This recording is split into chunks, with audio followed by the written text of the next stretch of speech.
Hi, and welcome to Truth, Health, and Wellness with Dr. Matt and Deborah St. John. We are glad you guys joined us today. And so, Matt and Deborah, tell us how your week's been and what you've been seeing. It's been great. It's been a busy week. We're seeing a little bit of everything right now. Yeah, it's pretty much running the gamut, I believe. Yeah, I think people are experiencing a little bit of depression, anxiety, stress. It's a little bit more mental health this past week than even physiological health. I think because of, I think the year, we're getting into the year, politics in 2024 and taxes coming up too. and there's so many variables that are causing stress that I think people are really stressed out right now. So we're seeing a lot of that, a lot of mental health issues, a lot of people. It's amazing how people open up. I mean, people are just coming to us and just saying, just pouring it out. Yeah. We're getting appointments where people are just, bringing their entire families, and it's like they'll bring their daughter or they'll bring their husband so that everybody can tell on everyone. So it works out pretty well. But there's a lot of need out there, and there's a lot of sickness. There's a lot of people who they're hearing that there's a better way. They're seeing their friends getting better. They watched during COVID as the people who did natural, fared extremely well, and the people that didn't did very poorly. And as time progresses, I think we're having this new attraction to truth. Yeah. People are so tired of lies. Yes. The media lies, Hollywood lies, television lies, the World Wide Web lies, but yet, the truth is something that you just don't see and hear as much anymore. Right. And so when you do hear and see and know truth, which I believe people's discernment is on, their antennas are up these days, I think it makes a big difference, and you can really see that discernment and people's good sense, the people that are looking for truth. There are a lot of people that aren't looking for truth. Right. They don't care. They don't want to hear it. They don't want to hear it. They're still they have their heads in the ground. But for people that are seeking truth, there's two things that are happening. They're getting healthier. They're getting into natural medicine, and they're seeking God. They're seeking the Creator, and it's pretty exciting on all fronts. And they're telling their friends and family, and getting people on board with them. It's really beautiful. There's so many people that are coming in, and they're getting things to help their family and their friends, and there's so many others. And we try to help as much as we can. We're nonprofit, so we try to help anyone to be able to afford or have good health. And so that I don't want money to be an obstacle for people, and we do offer as much help as we can because we are a nonprofit.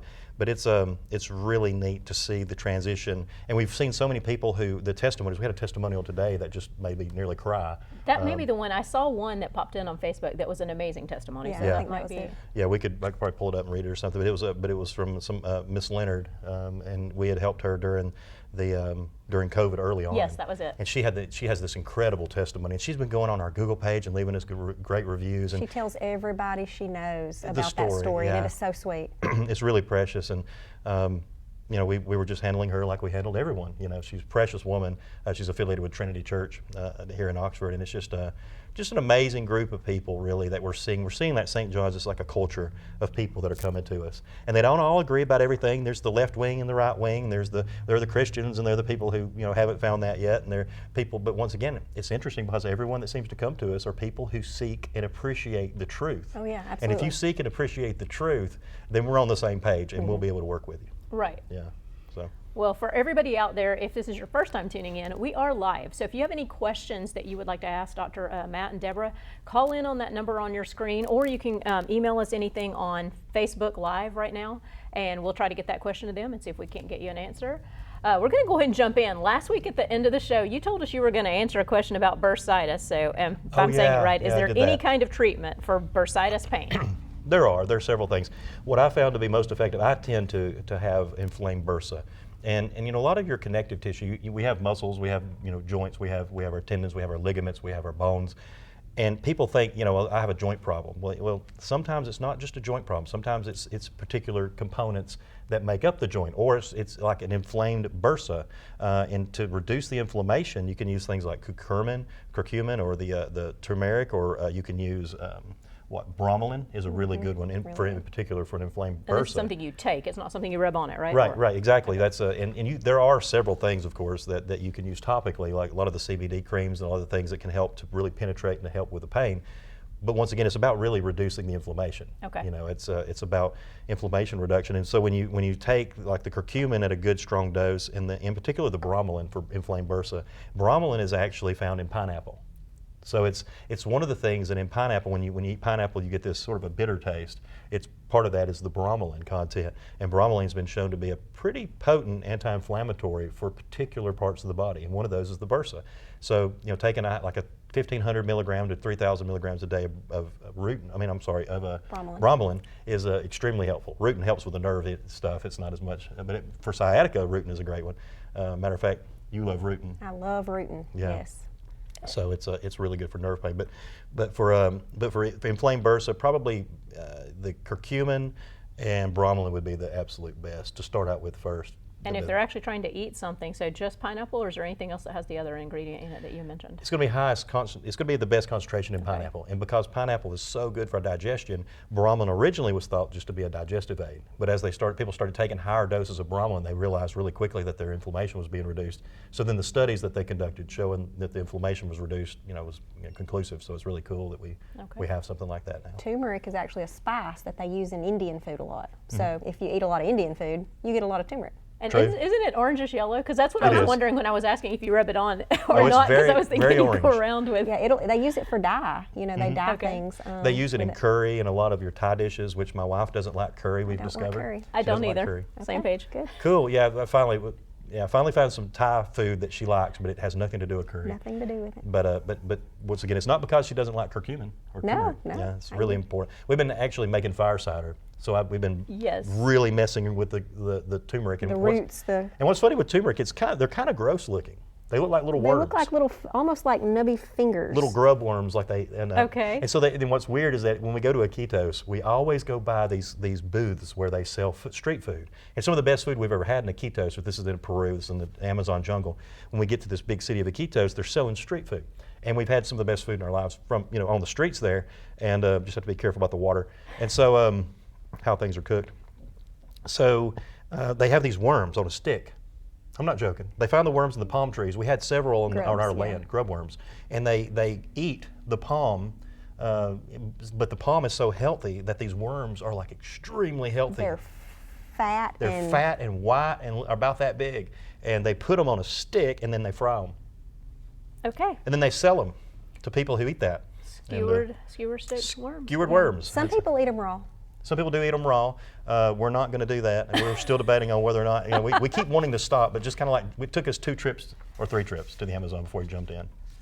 So you have tried least it, or three. you have not? No, we haven't. Not yet. So if But- you do, please video that, because that'd be Oh, we great. definitely We will. will. I do have a video of me eating a cashew. Do you know how cashews grow? I do not. Cashews are a fruit, and they grow. The nut grows on top of the fruit, right? Like on the bottom, kind of. I think. Well, So the bottom like of if the you top. have an apple. acorn, it would be that little nub at the end, kind of. Well, it grows on looks like an apple. They call it a cashew apple. Okay. Yeah, it looks like And a it does look like a little apple type or fruit. a pepper. And like then at the very bottom, the cashew seed, which is actually a seed and not a nut, Wow. believe it or not, Yeah. grows on it, right on the And bottom it of is it. curved just like the cashew's curved, except it's you need to dry them. Well, it's in a shell, Yeah. And you need to dry it out and then be real careful about opening it because it actually has the same constituents in it as poison oak. Yeah, and there's a But video yet on I YouTube. love cashews, but I hate poison oak. Yeah, but you Yeah, gotta. yeah. Well, if you go to gotta- if you go to our page on YouTube, you'll actually find a video of us in a hotel room in Iquitos, Peru, eating a cashew fruit nut. which is not really a nut, for the first time, and it's me eating it. And basically what happened, long story short, is I had, of course, an allergic reaction to trying to consume this nut before it was dried or dehydrated. Because we didn't know you were Right. supposed There's to a dry reason, it by the out. way, I wouldn't cashews have. are so expensive. You know Yeah, how expensive they cashews were. are. You get the mixed nuts and there's like 8 cashews and Yeah. 2,000 peanuts. There's a reason. It's because the stuff is really hard to harvest. Oh, yeah. And if you try to eat it before it's properly it's green still, processed, when it's basically. green, your mouth is going to swell up, your tongue's going to swell up. And your skin will start sloughing off. Yeah, and you're Okay. basically it's kind of like your mouth's falling apart. It's real weird. Yeah, it's That's really probably strange. not a good thing to have happen. Thankfully, I lived, and because I was on video, I didn't really have that bad of a reaction, but it was entertaining, and I'm sure it's entertaining for Well, we anyone watching. researched it after we got back to Yeah, the we- United States. Yeah, we researched And it they're after like, I ate it. "Oh." Yeah, after we No tried to wonder. eat it, then we researched it. That's smart, right?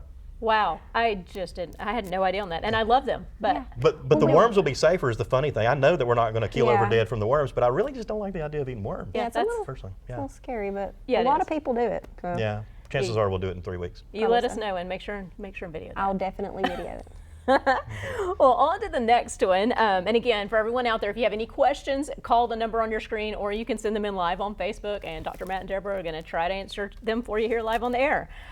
Can you explain the benefits of a glandular supplement, or of glandular supplements, and what they are exactly? All right, this is interesting. For about 40 years, maybe 60 years, Big Pharma, the pharmaceutical companies, loved to criticize natural medicine. Yes. Now, of course, as we've explained before, now they love profiting from our industry because they own the majority of it. Yeah. But at the same time, back then, it was all snake oil. They'd be, no, that stuff's snake oil, it doesn't work. When it came to glandular supplements especially, they hated it. Okay, they didn't really hate it because it didn't work, even though they said it didn't work. They hated it because the stuff worked. Here's the deal. What is Armour Thyroid? Have you ever heard of Armour have, Thyroid? actually. Okay, what do you know about Armour Thyroid? Isn't that the replacement, the healthier version compounded for the thyroid gland, Great. or no? That's enough for us to get started. Okay, so when you go to the doctor, the endocrinologist or what have you, and you get your thyroid checked, they normally check for TSH. Now, in this region, this is a huge issue. I would estimate that 70% of this region has thyroid disease or they're working on it. Wow. The reason is you can thank Monsanto / Solutia, you can thank Libras, you can thank Tool Chemical, you can thank all these different companies that have been pouring waste into your environment for the past 60 years or 80 years. Chemical Weapons Incinerator, the 2 EPA Superfund sites that no one even knows is here at the depot and Tool Chemicals. There's a lot more, but anyway, we live in a hazardous waste area. So as a result of the hazardous waste area that we live in and that we exist in this region, people have thyroid problems. Now, why is the thyroid targeted? Well, but I think because it's such a small and sensitive gland. It's located right around here. Thyroid looks like a butterfly, and it's a little gland. There's the thyroid and the parathyroid. Now, what's strange is that when you end up with high TSH levels, they say, oh, well, your thyroid is trying to work too hard, so there's a problem. So they turn around and they write a prescription for something called Synthroid, or T4. Yes. Okay, which is garbage. The least effective medication ever created for thyroid. Wow. And everyone's on it. That's the only one. And it's just enough to keep you alive, and it's just enough to keep your thyroid within healthy levels. Now, your thyroid levels, it's like a tank on your car. Uh-huh. You have E and you have F, right? Or would it be E and F? Anyway, E and F, that's confusing to look at that screen. E and F, well, do you really, and let's say, I mean, between E and F, you have fuel. Yeah. You're within the normal parameters of needing fuel for your car. You're within the normal range, right? But do you really want to be on E? Yeah. Or do you no. want to be over here toward F? Definitely toward the F, yeah. Right, and with your thyroid, the difference between being over here near E and being over here toward F has to do with your energy level, your weight loss, your ability to have a fast metabolism, your ability to think straight, your cardiovascular health. Why would you not want to be toward F instead of toward E? Well, they don't care normally at the endocrinologist. They say, well, now your thyroid's within the healthy levels. Now that we've prescribed this T4, enjoy being fat and tired. So that, because you're only going to get so much energy and you're only going to lose so much weight by taking T4 ever. Because T4 will not convert to T3, even though T3 will convert to T4. Now, T3 is a drug, an ancient drug called Cytomel. They won't Okay. prescribe it. You can't even get someone to prescribe it. So the other alternative is to use Armour Thyroid, the original, what I call the original thyroid. And Armour Thyroid has T1, T2, T3, T4. Why? Because it's a freeze-dried thyroid gland Of a from pig. a pig. I was thinking something had to Yeah. do with a pig. That's So they freeze dry the thyroids. You can use a pig or a cow. They dehydrate them, they go to freeze dried, they test them, make sure that they're pure and whatnot, and then they make a medication out of it. And all you're eating, basically, is you're eating the gland of a cow. Does that sound gross? I don't know. Does your steak seem gross? Well, There's no that's difference. true. It's a cow. You know, you eat the cow's, you know, Or bacon from a thyroid. pig. Yeah, or bacon from a pig, which is Yeah. even worse as far as health-wise. So you have this thyroid now that you're taking that's natural. Your body identifies it as natural, and your thyroid level increases or balances out. We've never seen anyone who's used Armour or glandular thyroid. Now, this is another interesting thing. Armour thyroid is so old, and one of the reasons that they don't really push it too much is because you don't need a prescription to get glandular thyroid. We have glandular thyroid. Okay. We have glandular thyroid that's actually extracted from a cow rather than a pig. And so when people take this, it doesn't contraindicate with T4, which is really cool because they can incorporate it, especially, of course, talk to your endocrinologist and see if they know anything about it, or help educate them about it, but research it for yourself. And so when you start on glandular thyroid, what ends up happening, people will have their thyroid regulated really quickly, but they actually feel it. Oh, So wow. instead of being over here on E, they're over here toward F, and they feel great. Now, hyperthyroidism is not a good thing. You don't want to throw yourself into hyperthyroidism because that's when you have insomnia, you have too much energy, you're jittery, your eyes stick out and bulge out really heavy. But you know if that happens. Yeah. If you don't sleep, I think you know it. If you have too much stimulation, you know it. If your eyes are bugging out, you know it. So that doesn't take long for someone to understand or realize. And of course, what most people do is, of course, go get their labs. And they go to their endocrinologist and they say, I need some more labs. The endocrinologist says, wow, your labs look great. Your thyroid looks incredible. And they say, okay, that's wonderful. I've dropped that T4 two months ago and I've been on glandular thyroid since. The doctor says, leave. Or whatever. No, the doctor says, hopefully the doctor will say, wonderful, let me write that down and research it for myself. Right. Yeah. Well, and then do you have to, when you get tested for that at your endocrinologist or the doctor, do you have to ask specifically you want the 4 and 3 tested, or Yes. are they only yes, going to test yes. for one or something? They'll test half the time they only test for TSH. Right. Okay. They don't want you to really know Okay. whether or not your T3 or T4 is messed up. I'm going to say they, that's not But just across in the board. general, But you in need general, to- you want to ask, say, I need a full panel, including my thyroid panel. I want a T3 and T4, Okay. along with the TSH. And then that will give you a true indication of actually how your thyroid's doing. Okay. And we need our thyroids. Our thyroids are extremely important. We have people, of course, they have, they have goiters, they have thyroid surgery, they have thyroidectomies, and that happens. And so, and those glandulars can be extremely effective for those people, because without a thyroid, you have no thyroid. And that also goes for kidney glandulars. Literally, the raw kidney of cattle, people Okay. consume it in a capsule form, freeze dried, and it helps to build the kidneys. Really? And we know this firsthand. I even know this personally through my dad, who, at 17 years old, which has been, I don't know, 60 or 50 something years ago, he had Way poor longer than that. Way, yeah, It's that's like a- 80 something. Is he really? Oh, he is that old. Okay, sorry, Dad. So even as old as you are, Dad, no, I'm just kidding. All these years, though, his kidney function, they never believed his kidney function would be what it is today. Wow. Never. At 17 years old, literally, he couldn't go to Vietnam and he couldn't go to work at Goodyear. That's two big things in Gadsden at the time. Right. Because he literally had already had kidney stone surgery at 17 years old. From here to here has a cut. Back then, they used, Okay. caveman utensils, rather than laser surgery to blast them. And so because of that, they wouldn't allow him to even sign up for the military, wouldn't allow Wow. him to, go to work at Goodyear, which was actually a great thing for us because he ended up in the grocery business, which was better. Or was it better? I don't know. Our health and everything. But anyway, I'm proud of my dad and how hard he's worked his whole life and everything.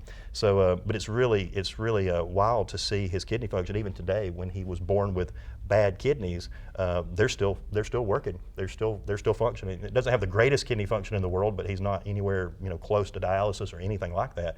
And we're absolutely. I mean, we know that he would be on dialysis by So now. if someone is having kidney problems right now, is that something like with the liver that's slightly reversible if they come to that? It is. You can cleanse your kidneys. Okay. We actually have a product called Kidney Cleanse. And the way we think about, doing a colon cleanse, everyone knows what a colon cleanse is. Anyone who's, eaten something bad, and had digestive problems knows what a colon cleanse is. But people, they'll latch onto the concept of a colon cleanse being good. And then a liver cleanse, we now accept that a liver cleanse is very effective to help with, non-alcoholic fatty liver disease and all these different issues that we have with our livers. But most people don't think about that we can cleanse our respiratory, we can cleanse our lungs, we can cleanse our pulmonary, we can cleanse our kidneys. And it's a fact. And not only can we cleanse them, but we can help build them up with even like these glandular extracts. Wow.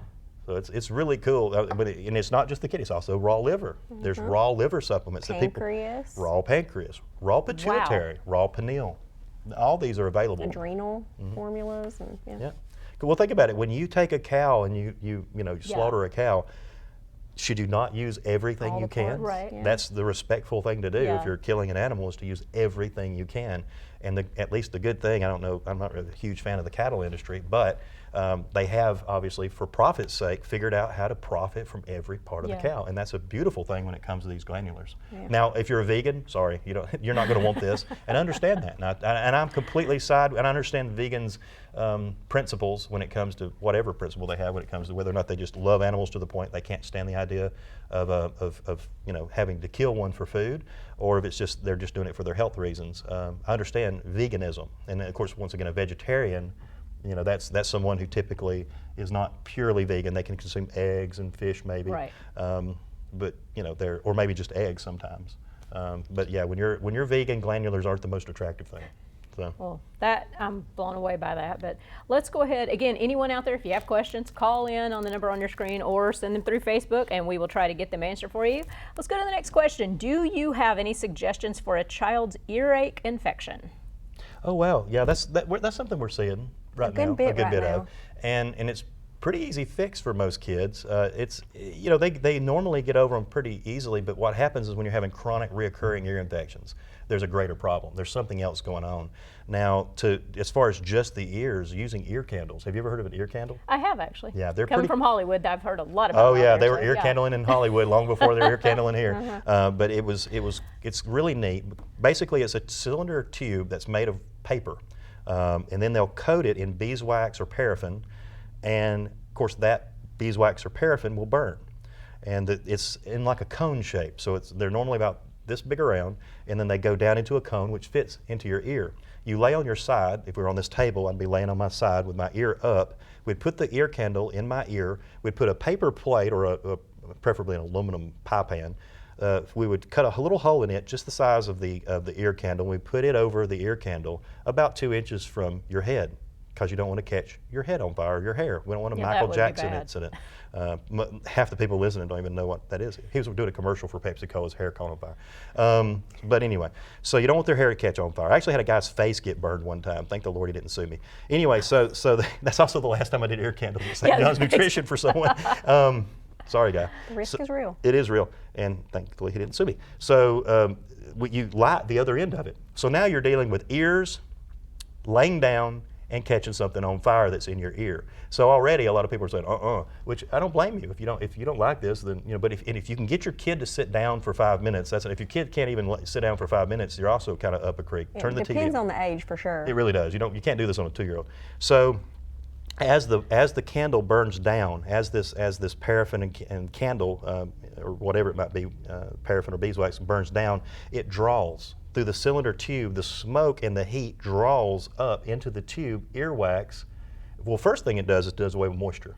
Okay. And moisture in the ear is a common problem, and it's one of the reasons that a lot of people get sick. It's the reason at the beginning of the summer why a bunch of kids get sick, and it's the reason during the winter why kids get sick, because they get outside, get cold, get moisture, and it gets cold, and then they go back in, it gets warm, their ears have moisture in it. So this gets the moisture out, then it pulls the earwax out. And we've had people, I'm talking, it looks like a Civil War bullet sometimes. Anyone has ever seen a Civil War bullet? That's that's an old bullet they found. It looks like that in many cases. Not very pretty, but I can guarantee you want to see it. Everybody wants to see it. They act like they Everybody don't. wants to see And it. it's like, I don't want to see that. And then you look over there tearing in the thing and looking at it. Ew, gross. Do you have a trophy jar on the counter? No, it goes in the trash can. I don't ever want to see anyone's earwax after a second. So and it can help. Now, an ear, nose, and throat specialist hates everything they just heard. Right. And they're like, geez, that's the worst idea ever. And they actually almost banned ear candles for a few months. Well, they kind of did. They did actually, and a friend of mine, Harmony from Harmony Cone, it was the largest ear candle manufacturer in the world. First time that I ever met this young lady. Her name's Harmony, right? Her first name is literally Harmony. And so she pulls up with her husband and like 4 kids with a Volkswagen van up to our store, first health food store I had 30 years ago at Cedartown, Georgia. She pulls up in this hippie van. And she's like, hey man, you want to buy some of my ear candles? And I'm like, yeah, I do, because you're all hilarious. And it was really neat because she would hire special needs people to work in her facility. And they were just super eccentric. And next thing I knew, she starts this company called Harmony Cone. And then I see her go from, all of a sudden she's getting distributorships and she's doing marketing. And the next thing I know, I've got to like get an appointment to even talk to my friend. And it's rags to riches. Then they banned ear candles. But Harmony's no dummy. She had already put a factory in Brazil, had got a business license in Brazil. As soon as they did it in the United States, she starts manufacturing in Brazil, starts shipping out of Brazil back into the United States because there was a loophole or something. It was illegal to manufacture them, but not illegal to sell. It was weird. And so the whole country was able to keep ear candles in stock because of this one woman's determination. Wow. And then, of course, the ban was appealed, and it ended up you can buy ear candles all you want now. You just need to know how to use them. And normally we give a piece of paper that explains how to use them if people ask for it. That's really helpful. But then after you use the ear candle, you've taken out the wax, you've taken out the moisture, there's some inflammation that'll be there. I mean, anytime you use fire to do something, there's going to be a little bit of inflammation. So the help for that is something called a garlic and mullein ear oil. Garlic and mullein are both very soothing to the ear, and the garlic, of course, is a natural antibiotic, and the mullein is also somewhat of a natural antibiotic, but it soothes the inner ear. And so we have an ear oil. Actually, you made it. I did. She makes it by hand at St. John's, and it's an amazing ear oil that the kids love. And so it's really soothing, especially, and the kids like that part. Sometimes they love the ear candle, especially when they get to see what's inside their ears. And then another neat part of this whole deal is that the kids hear better. Oh, yeah. Yeah. Oh, wow. Yeah. A lot of people think their kids are just ignoring them. Whether they want to hear you or not. Yeah, yeah. That's the thing. Yeah, a lot of times you think your kid's ignoring you, and maybe their ears are stopped up. Well, another thing is probiotics. Absolutely. Probiotics will do more for immune function for most people than anything else they can take. And I've said this before, we get down to a ketose a few weeks from now, and we're like, oh no, I forgot my supplements, which won't happen, but still it could happen. I'm not going to run to the health food store, there's not really one, but I mean, I'm not going to run to the pharmacy or whatever to pick up, vitamin C and this, that, and the other. I'm going to go make sure that I have a human strain, high quality probiotic, because that's so important for my biome, my human biome. And the more I study and the more I research, the more we keep having it confirmed that children who didn't breastfeed, once again, my mom, wonderful homemaker, she did everything, as best as she could. But at the time, they were told in the 70s, mid 70s, hey, our formulas are better and healthier for kids than your milk is, and they believed it. And so I didn't nurse as a child. And as a result, that bifidum, that probiotics, it just wasn't in my system, and my immune system was never what it should be until now. But the probiotics are key. Well, with that, really quick, for our viewers out there and even for me, difference between pro and prebiotics. Probiotics are the friendly bacterium that exist in our colon, throughout our body, even our mouths, even on top of our hands. You have probiotics on your hands. Friendly bacteria is living on your hands. On all your skin. On all your skin. But don't go lick your fingers to... No, don't. No. Well, preferably don't, but I mean, still. So those are probiotics. Prebiotics are constituents that feed probiotics. The food for the probiotic. Okay. Right. So it's like the probiotics are the dogs, and the prebiotics are the dog food. Got it. If that makes any sense. The probiotics have to be fed, to flourish and be healthy and survive, and you got to give them good food. You got to give them good stuff to eat, just like us. Yeah. Inulin is a common fiber that's used. There are others too. We just got a new fiber formula in by Blue Bonnet that's sitting on my desk. I haven't even looked at it, so I can't even talk about it. But anyway, I could tell though that it had inulin and several other prebiotics that were super awesome. Okay. Some people need prebiotics more than they do probiotics. For me, I have to have a human strength probiotic because I never at birth got what I needed, and it's that important. Wow. Well, for all our viewers out there, we are running out of time for this episode, but if you do have questions, please go ahead and send them in. You can send them to Matt and Deborah, you can send them in here, and we'll go back and look at this. But we want to thank you for joining us today. We will be right back here next week, same time, same place. So please join us again. Have a great day, and we'll see you next week.